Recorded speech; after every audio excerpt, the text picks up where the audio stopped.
ayo makuwa akazara street meso inzwa major manje zvakaita ndezvoti antu paipai gore yakamboroorwa paipai akaenda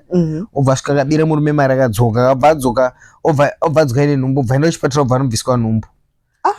munhu akambvisa nhumbu ndo mai vajimu kajimu kumuro anga atizirayo oona ndo munhu akambvisa nhumbu saka zvadaro akabva pinda mustreet achiita zvemujolo saka akazombokechwa baba vajimi ndo manager pakambani iri paside pebhekari yechingwa KFC bajimano wakamukechwa wakambotamba naye kambopinda naye samanje zvadaro achisvika ko ari kuona amai ndo munhu akambvisa nhumbu pachataurika aritasana nababa wajimu ndo akambomara ari kunzi ndo baba ari kuona ndo munhu waivharira nekoti havakwanisa kutaura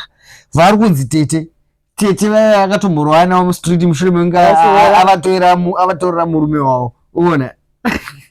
akatombotora murume watete uona wakunzi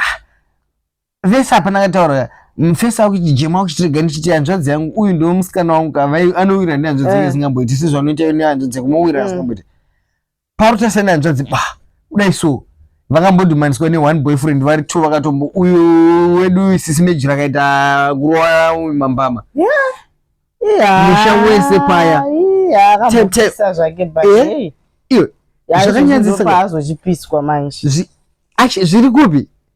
muresa aitenderedza mukoma wajemu wacho aitoda naye futi zvoti mukoma wajemu aisazoti